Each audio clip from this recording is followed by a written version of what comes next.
Hello everyone. For tonight's topic, we're going to be talking about what I call the mystery of the gaps, or how superstitious belief likes to hide at the frontier of where science is exploring. Charlatans will use the so-called mystery surrounding highly technical concepts to come off as divinely inspired. The most popular versions of this fallacy is the God of the Gaps, though we could call it the God is the hide-and-seek world champion fallacy. Not only does God apparently not want to show up for empirical testing, but the further away we get from these claims, the less people seem keen on coming back from the dead, or any other miracle claims from any other prophets of God. So instead of finding credible evidence for their claims, what believers of their respective faiths tend to do is look for ways to pigeonhole science, hoping with bated breath that if they can disprove a well-known scientific theory, that their God will have been proven and Santa will save Christmas. This is not how science works, nor would it show any connection to a deity. Thus, the topics I'm going to discuss only have a connection with theism because the theists themselves have taken stake in them. We'll start with evolution, since theists spent millions of dollars funding both the creationist and intelligent design movement to counter the cornerstone of modern biology. The subject seems to cause the most confusion from six-day biblical literalists heard screaming, "Are you telling me my mama is a monkey?"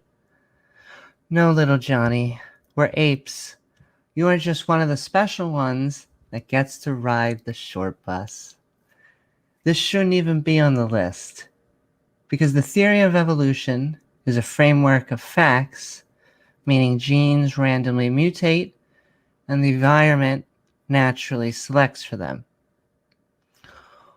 One of our most well-known theories in science, like the germ theory of disease or the theory of gravity. That wasn't until lately.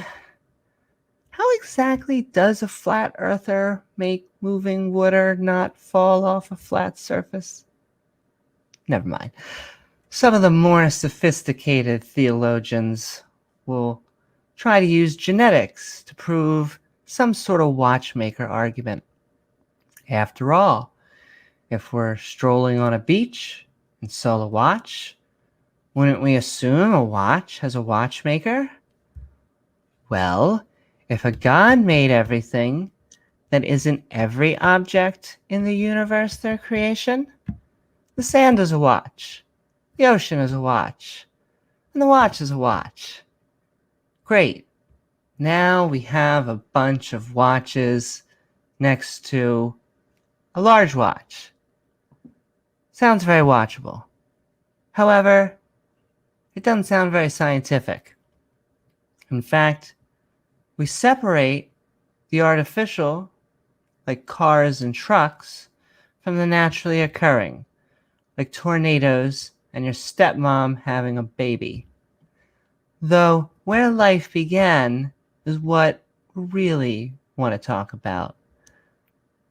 Once we get to self-replicating molecules, we begin to talk about the origin of life, or what we call abiogenesis.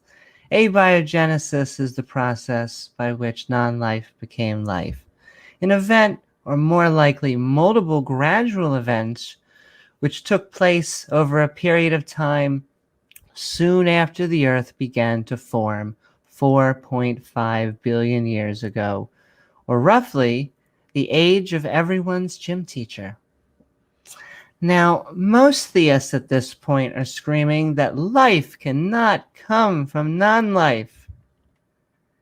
Even when the Judeo-Christian mythos will have us believe that this deity made life out of clay, like Patrick Swayze in Ghost. However, like all claims, that would need to be demonstratable. Instead, there are plenty of reasons as to why life naturally arose on this planet.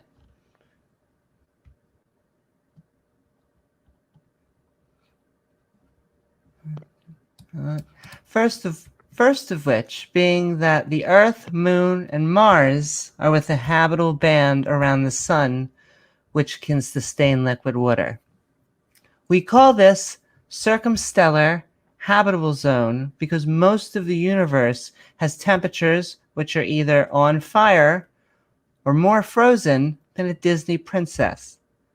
This allows conscious creatures like us to exist on the face of the planet before the UV rays slowly burn us to death. Another controversial topic, since theists want to give consciousness some sort of special properties.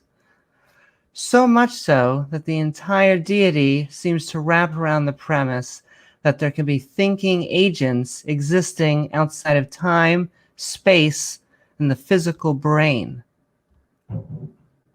I'm going to shortchange this line of thinking right now. Our bodies have a job for us to do, and it's collecting food.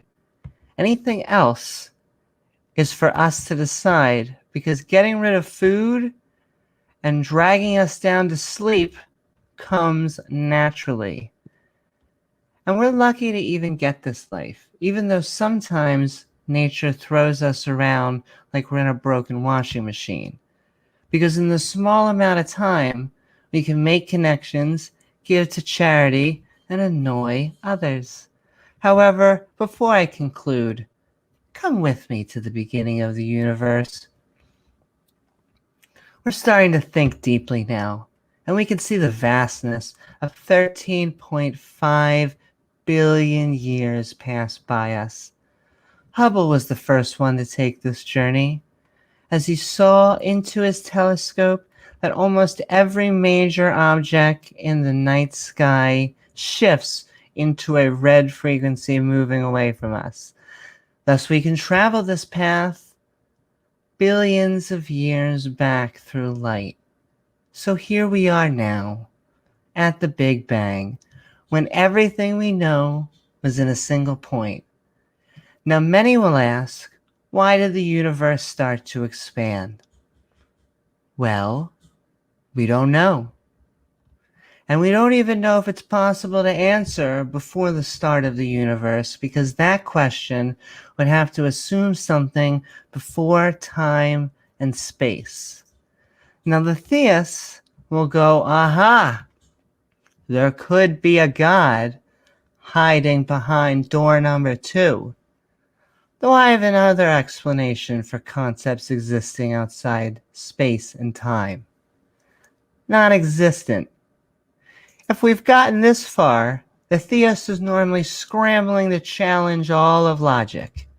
This is where the presuppositionists come in, who preach because they know they have no evidence.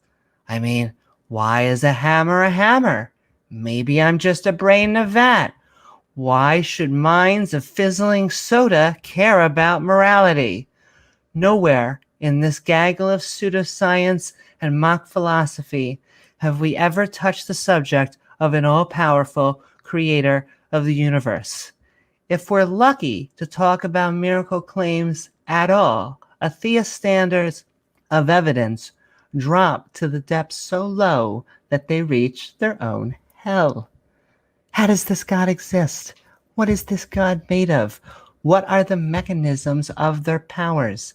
And that's before we even get into specific stories, like making a woman out of ribs or drowning entire planets of people and starting over like Yahweh's taking 2 on a director's cut.